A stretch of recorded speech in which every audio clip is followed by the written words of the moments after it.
Happy Halloween and welcome to the October 26th edition of Webb Weekly Live. Steph, how are you this morning? I'm good. How are you this morning? Wonderful. Before we get started, tell me about, this is a great prize. Tell us all about Where Are the Witches? Well, we had our annual Halloween contest. The kids counted the number of witches in the October 12th edition and the October 19th edition and added them together and sent in their answers. This is our prize. I have a great time every year putting this together. There's a ton of candy in here. Did you make me up one?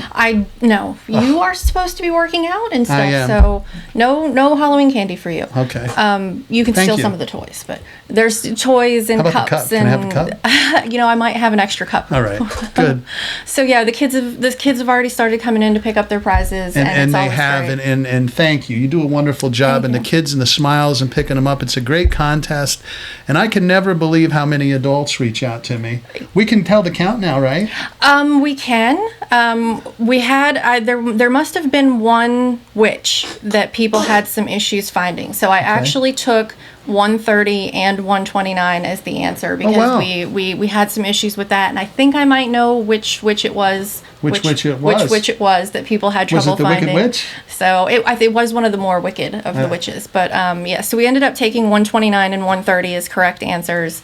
Like I said, we picked 10 random winners. So thank you to everyone who entered. We had a lot of great, and we've got something coming up later at Laps that ties in. Absolutely. We do a donation for each entry that we get, and Jimmy throws in a little extra gravy on top. So A little extra candy. a little extra candy on top. So what else you have? Well, it's all about Halloween today. Excellent. Lou's got a great story covering some Halloween events in the area and trick-or-treat times, and also some Halloween safety tips. And then I had a really great time putting together the Halloween edition this year. I went through and I pulled some great editorial. We have a reprinting of Edgar Allan Poe's The Telltale Heart, which is great for your little bit older kids. For the younger set, we have 2 stories from Alan Schwartz's Scary Stories to Tell in the Dark. So I'm excited. Excellent. And I had a fantastic Saturday evening. Guess where I went? Where did you go? I went to Clyde Peelings to the Flashlight Safari. That sounds like fun. And I took my little boy, Your little boy? my little boy Hunter. Your and- 6'2", and his girlfriend, 200-pound little boy. and we had a fantastic time. It's such a great, fun event.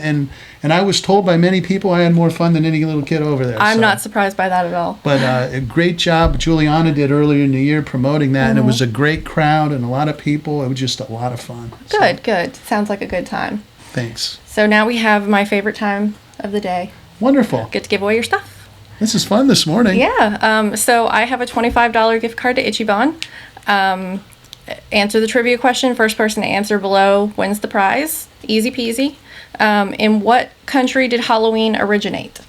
In what country did Halloween Originate. originate? Yeah. Holland. Close. Huh. Answer below. First person to answer wins the $25 gift card to Excellent. Ichiban. And we're going to take our first commercial break. And for Dr. Mark Hampton, Lycoming Physical Medicine, he's got a great new program going on there, him and Dr. Richard Husky, and we'll be right back.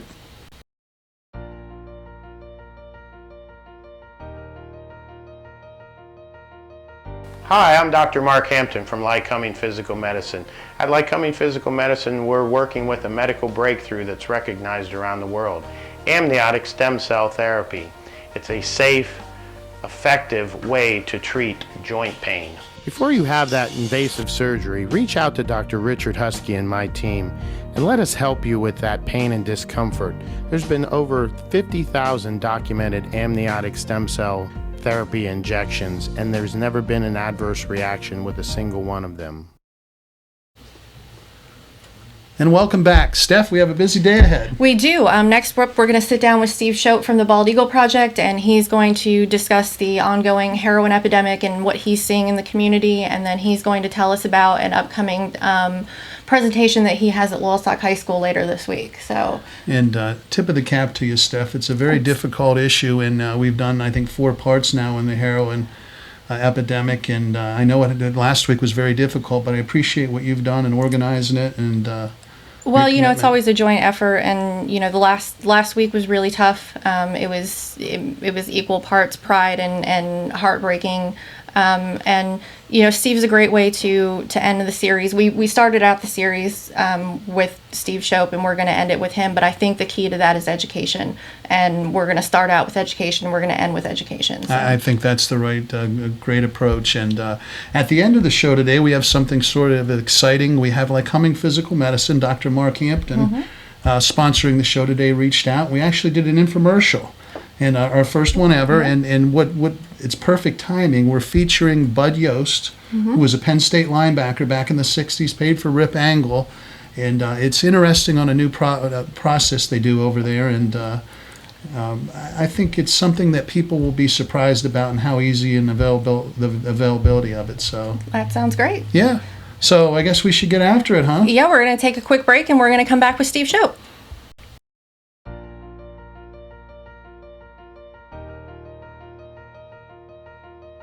Hi, I'm Dr. Mark Hampton from Lycoming Physical Medicine.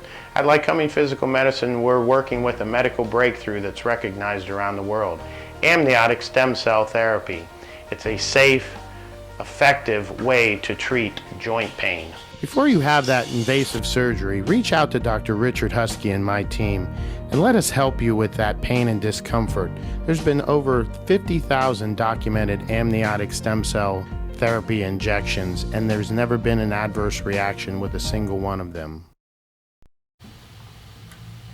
And we're back, and we're here with Steve Shope from the Bald Eagle Project, and we've been able to sit down with the district attorney and the city police to talk about their parts in the treatment referral program. So why don't you tell us a little bit about how you guys are involved and what your piece of the treatment referral program is? Sure. Our piece was actually, we coordinated the effort. I mean, Project Bald Eagle, in and of ourselves, we don't offer programming, we don't offer the solutions so much as we bring together the key pieces in the community to develop the solution. So we knew the district attorney is on our board of directors, so we knew that the average opioid addict is going to encounter an emergency room or a police officer during the course of each month, so we knew that was a great opportunity, and the district attorney was supportive of it, Chief Young was supportive of it, and then handed it off to Captain Jody Miller, who was also not only supportive of it. When we launched the program, he had me come in and provide in-service training to every member of the police department to talk about why we were doing this and how it would actually take place. And what exactly did that involve? Discussing the heroin epidemic in general, because we wanted to put that program in the context of the epidemic. They were supportive because, as you can imagine, I think it was discussed, they see the same repeat offenders over and over. So they know that just putting them in jail and bringing them back out is not a long-term solution. Diverting them into treatment is possibly going to minimize them seeing the same repeat offenders over and over. And how many people have you trained to do the treatment referral? As far as receiving the referral? Yes. Yeah, so it goes to the online form goes to a single certified recovery specialist. She's the chair of our recovery support committee, and then she has now 11 certified recovery specialists that are available. But we're actually now getting these folks hired under agencies, so that way, as the workload increases, she's able to send it out to various places. But as of right now, she's handling them herself. So. And what did the recovery specialist have to do in order to be certified?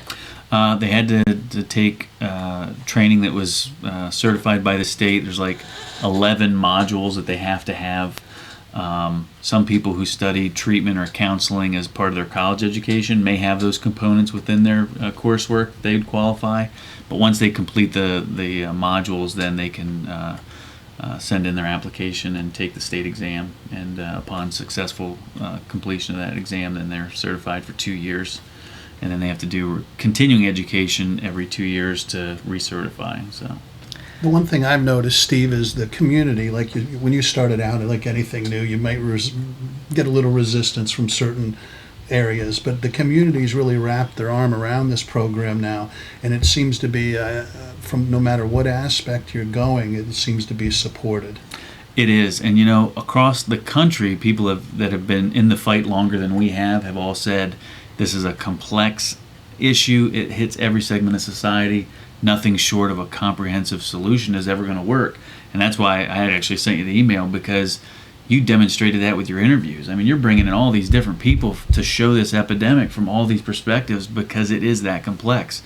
So it can't be minimized that there's a single silver bullet. There's not. It's got to be hit from every side. It's amazing, and I said it when we've talked, is it non-discriminatory, and from a county government, from a state government, local government, everybody is involved, like you said, and it's the worst thing that can happen. And I think what we're doing here is a good thing, is it gets fragmented up with a bunch of different people doing different things. Here we seem to have a good plan, good organization, and everybody's on the same page. Yeah, So, I agree wholeheartedly. And we've, earlier this summer we added Jonathan Williamson, who's the president of City Council, to the board. So we now have city, county, state fantastic representation on the board. and that's important. Absolutely. I mean, no matter what you say, no matter the issue, when you get into the government and get into politics, you got to make sure that you work with each group and each municipality, each level of government. And I think you've done a good job. Absolutely. So what are you seeing in the area as you because you guys are out and you guys are addressing the community and you're speaking in schools? What are you seeing as far as how the heroin epidemic is affecting our community? Well, the statistic is that 1 in 4 families in Lycoming County is directly affected by somebody who's dealing with this opioid addiction. I can tell you when I speak, especially when it's at a place like a church or somewhere, by the time I'm done speaking, there's 5 or 6 people standing in front of me crying, waiting to tell me their story. So I think 1 in 4 is actually conservative.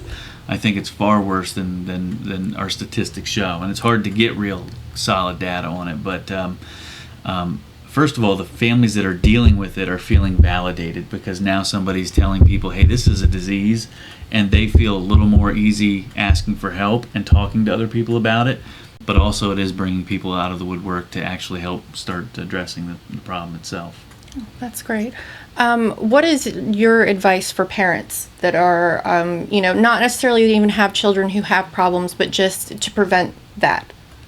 Yeah, well, we know that a large part of this epidemic is tied to prescription drug use, and we're seeing more and more in our schools. The Pennsylvania Youth Survey shows that the emerging trend among our high school students is using a prescription drug without a prescription.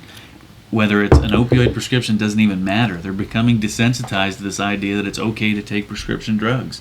We've talked to so many people who have become addicted simply because they were at a party and someone gave them a pill and they didn't even know what the pill was.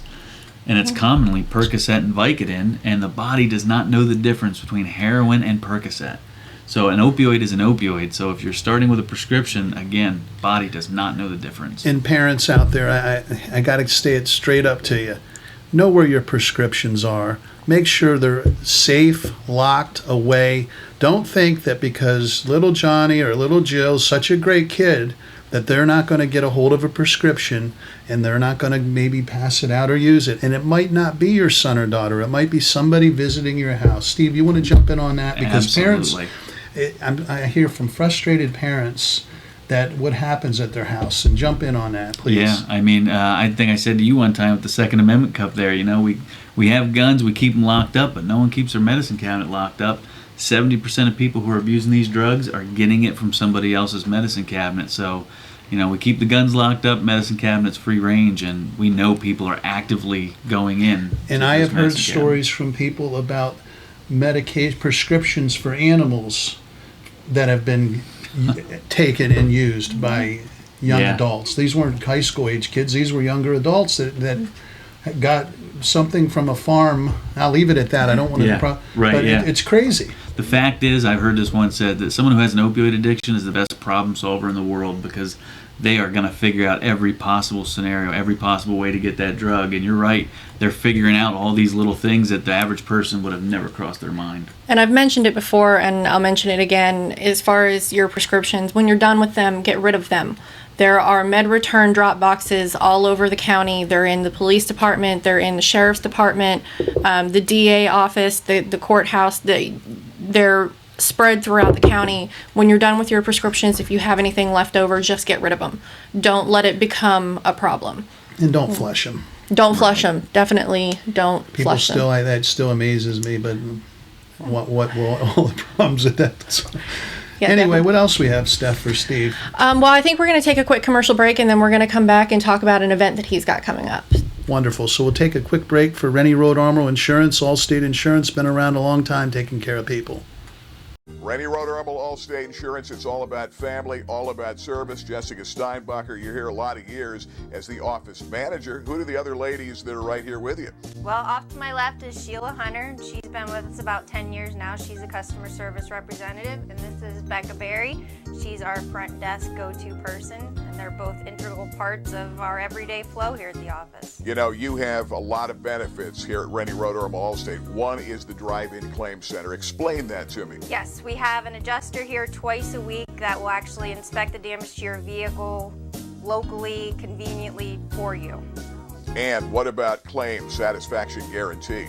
If you are in any way dissatisfied with the way Allstate handles your claim, we will reimburse you your 6-month premium on that vehicle the claim occurred. Those are some of the great benefits. Randy Roderhummel, Allstate Insurance. We're back with Steve Shope and Project Bald Eagle, and always enjoy having you on. A lot of good information, and we got to keep pushing it out there. So Absolutely. I think the coverage that you've provided and from so many angles has been so effective in this community. So thanks. Steph, I'll lead into you here. Speaking of, effective in the community, you have an event coming up on Thursday evening at Loyalsock High School. Why don't you tell us a little bit about what you're doing there? Sure. We've been privileged that we started with Hughesville School District. They had us in to give presentations to their middle school students, then to their high school students, and then they said, you know what, we need to have something in the evening for their parents. So we then followed it up with an evening presentation for the public that they promoted to the students' parents. Then Loyalsock said, hey, we're going to do the same thing. So this morning I gave a presentation to middle school, then to high school, and then this Thursday I'll give a presentation. But I'll also be joined by Senator Gene Yaw, who will talk about his history and experience with this fight, and then that'll be followed by more of a town hall style meeting with a panel of professionals that can engage with the public and answer questions, and that's where we really find that we get to the meat of stuff, because then you know what's really on people's minds. Who's your panel? It's Dr. Todd Fosnot, Katie Hugo, Barry Denk, who's the executive director of Center for Rural Pennsylvania, and Senator Yaw is actually the chair of the Center for Rural Pennsylvania, as well as being our senator. So, and then Senator Yaw and myself. Oh, I think that's fantastic. Anything that we can get out and get parents involved and let them ask their questions. And I got to ask, if there's other school districts, which I think there should be, and other folks that want to reach out and host you, how do they go about doing that? ProjectBaldEagle.com at Comcast.net, or I'm sorry, ProjectBaldEagle at Comcast.net, and they've actually been responding. One, with Hughesville, we had 2 invites from 2 other schools, and then the other ones they all talk with each other. So it really has started a snowball. That's what needs to happen, and it needs to be constant. Absolutely. There has been traditionally, certainly, I had this morning's presentation, I had Carolyn Mealy and Connor Bigelow, who had been on your show, Carolyn had. I had them present with me to give their testimony at the end.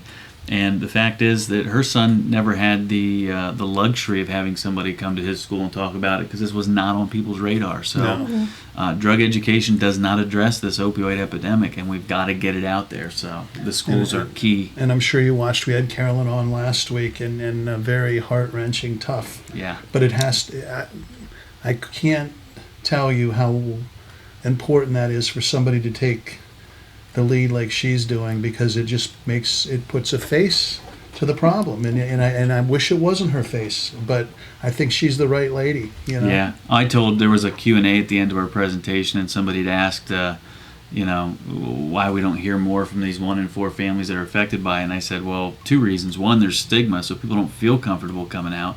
I said, 2, it takes a lot of courage to do what Connor and Carolyn just did here. My goodness. To stand up and talk like that to a room literally of I think 400 people each time. I said that's tough to do. So there's few and far between that. And I don't run out of words, but it was hard having her next to me, thinking, okay, how do I ask this? And she's right to the point, and you can ask her, and God bless her. I saw it, absolutely. yes. Steph, what do you got? Well, like I said, go out and see the presentation. Obviously, you don't need to be a Loyalsock Township resident in order to attend. Just run us by the date and time one more time. This Thursday, October 27th, starts at 7 p.m. in the Loyalsock High School auditorium. Yeah, so be sure to check that out. Excellent, and thank you for coming on. Thank you both. Reach out. We'll get you back on here. Maybe we ought to do this quarterly or come up with a plan and keep the message out there. Great. And where are we going now, Steph? I hear that we're going to the police department. Well, It's always a good time to go see Captain Miller, so we're gonna hop over there, and we'll be right back. Excellent, and we'll take a little commercial break for Dr. Mark Hampton, and Steph will be over at Williamsport Bureau of Police.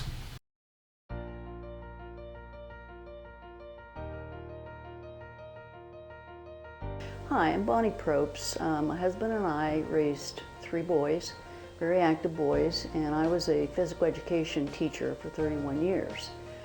In 2008, I had a knee replacement, and the knee replacement was successful, but the therapy was really tough. And then in 2015, my other knee became bone on bone, and my shots of cortisone were only lasting for 2 weeks. And I knew I had to do something, but I knew I was not going to have another knee replacement because I'm very, very active and I play tennis. So luckily, at the same time I was having knee trouble on my left knee, I was looking through Facebook and I saw the site, Lycoming Physical Medicine. So I read through that and I started to read about stem cell therapy. And every chance I had, I read about stem cell therapy. So my brother and I were both in pain, and we come down for a consultation, and my brother was in such pain that he says, I'm doing this. So he went first. He was the guinea pig for me. And I decided then, a month afterwards, I had my injection. And I'm extremely happy. I went back to tennis 2 weeks after my injection. I now can walk through my yard. I'm a gardener, and that's very important to me. It took, I will tell you, it did take 4 months before the tissue grew enough to cushion my knee to walk through my yard. But I would highly recommend stem cell therapy to anybody that has a chronic pain in the joint. Before you have that invasive surgery, reach out to Dr. Richard Husky and my team and let us help you with that pain and discomfort. There's been over 50,000 documented amniotic stem cell therapy injections, and there's never been an adverse reaction with a single one of them. Hi, and we're back, and as you can see, I've got a full crowd with me today. We're at the Williamsport Police Department, and I'm here with Captains Mays and Miller and Linda and Raymond from the 40 and 8 Club. And the 40 and 8 Club recently made a $1,000 donation to the Williamsport Police Department so that they could get these, which are some riot chest protectors. So, Captain Miller, why don't you tell me a little bit about the equipment, and then we'll talk to you guys about the donation. Yeah, obviously we've seen the events transpire across the country over the last 2 to 3 years, and you know, we took a step back and look at what we had here at this police department, and we asked ourselves, are we prepared if something would happen in Lycoming County or in the surrounding area that we may be requested to assist in? And the answer was no, we're not prepared. We're not prepared in terms of training, we're not prepared in terms of the equipment that we would need to perform that duty or function. So I began to try to reach out to see if anybody would be interested in maybe helping us purchase some of this equipment. And luckily, the 40 and 8 reached out, and they said that they would be willing to make a donation to help us, you know, purchase some of this equipment so that we would be covered in head to toe with the proper equipment in the event we were called out. Yes, because you also received a donation recently for shin guards from the Harmonia Club, correct? Yes. Okay, Yep. so what made you guys want to make this donation to the police department? Because we just wanted to reach out, you know, to our community, because we're more, you know, we like to help the community, we like to make donations, and, you know, we also donate to, child welfare in case anything like that. But we just wanted to reach out to let people know 40 and 8 is more than a drinking club. We like to help the community. Why don't you guys tell us a little bit about the 40 and 8 Club? Well, go ahead, Ray.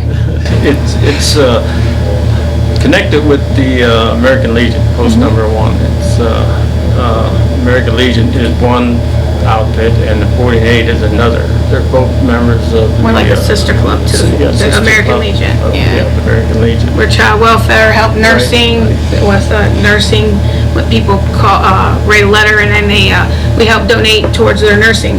Oh wow, that's nursing. amazing. Yeah, we're big on the nurses, so. Well, that's great. Thank you very much for making the donation. I know that the police department appreciates it, and I really like this. What we've seen with the police department recently, it's almost like those stories you hear about people at Starbucks, and somebody buys somebody's coffee, and they buy for the person behind them, and so on and so forth, until no one's paid for their own coffee at Starbucks all day. And I like to see this. We started with the donation towards the go bags with the Cordeckies, and then the shin guards, and now the chest protectors. And I think that's really great. It's a great way to get out and support your community, and give the police the protection that they need so that they can protect you. Anything else you want to add, Captain? No, we just want to, once again, we want to thank those sponsors, the Cordeckies, the Harmonia Club, the 40 and 8.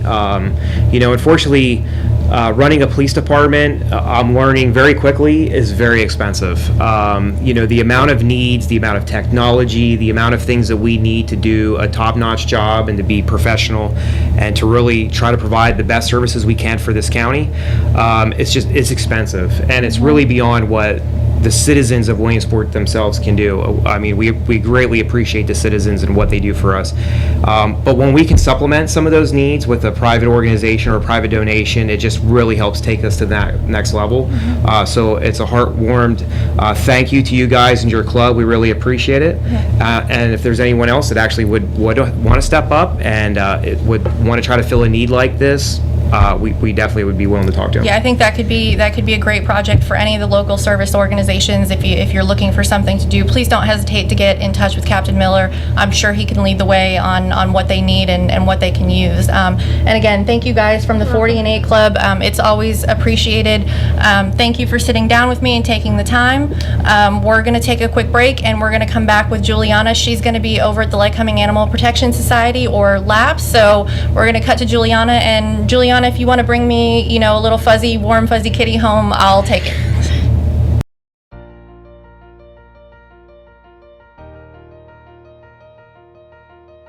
Hi, I'm Dr. Mark Hampton from Lycoming Physical Medicine.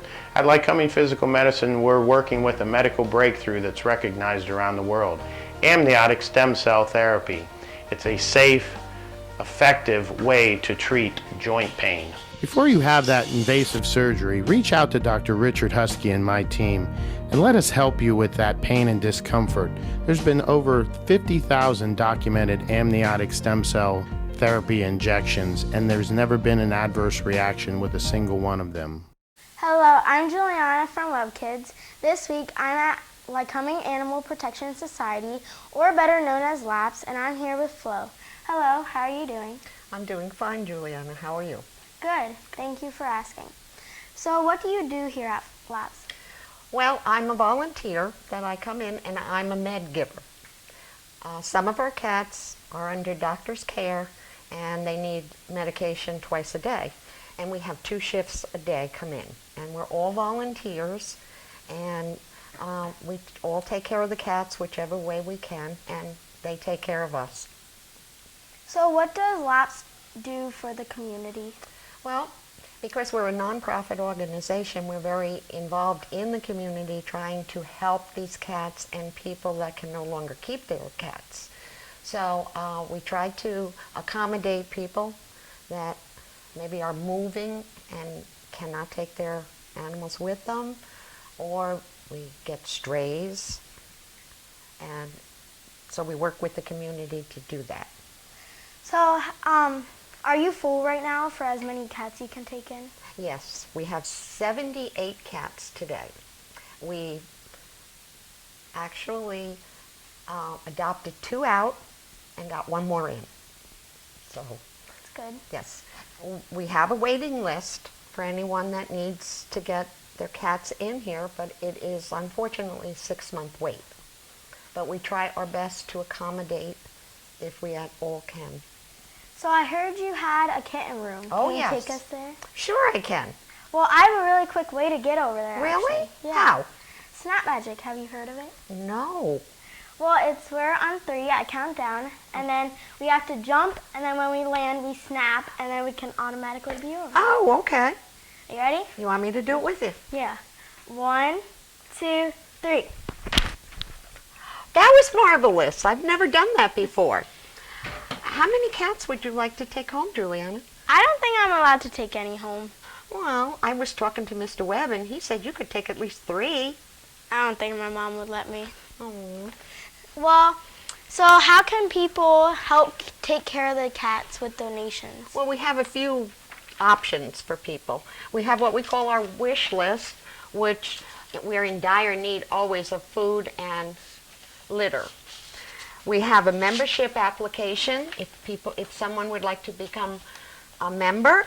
We have a sponsor program that for $15 a month you could sponsor any cat that you'd like. And one of the main important things, if you would like to become a volunteer. If you would come into the shelter, someone would be willing to help you out on any of the forms we have, and it would be greatly appreciated. Well, thank you for having us.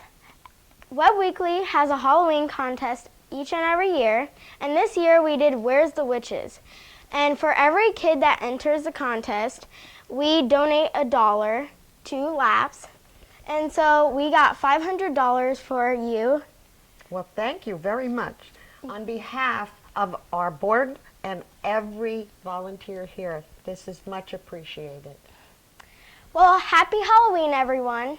Peace. Back to you, Jimmy. And we're back, and I have 3 or 4 cats I brought along. I'm going to give one to each employee. So. I will take them all.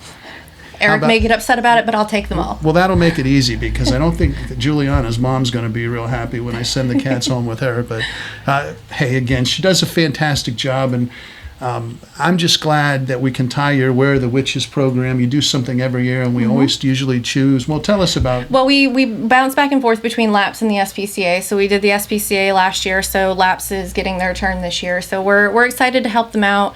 It's a great way to bring kids in and give them something to do and work with their parents on. I've gotten so many emails and phone calls from people who have told me that they're sitting down with their kids and counting them together. So that's always great. And maybe that's why I don't get the number right. I don't have my kids to sit down with. They've got their own schedules. Now anymore. you know what you can do with Hunter next Halloween. So instead of going into the flashlights, we'll figure it out. So, hey, and I got to take a minute here.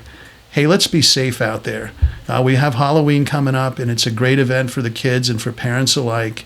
Take the extra time. If you're out driving, if you're out about, keep our little witches, our little goblins, superheroes, whatever, keep them safe. Absolutely. And again, once you get home, and I'm an official candy inspector if anybody needs help, once you get home, don't just think because you went everywhere you know everybody, check the candy, check through the stuff. It's just for the little bit of time it takes, Steph. Absolutely. It's always better to be safe than sorry. And, remember that the kids are out and about and they're distracted, so you need to be their eyes and ears for them. So. Amen. And we got an infomercial coming up if you'd like to watch it for Lycoming Physical Medicine, Dr. Richard Husky, Dr. Mark Hampton, and a little Penn State twist to it. And anything you got to add? I think that's it. And as always, God bless America.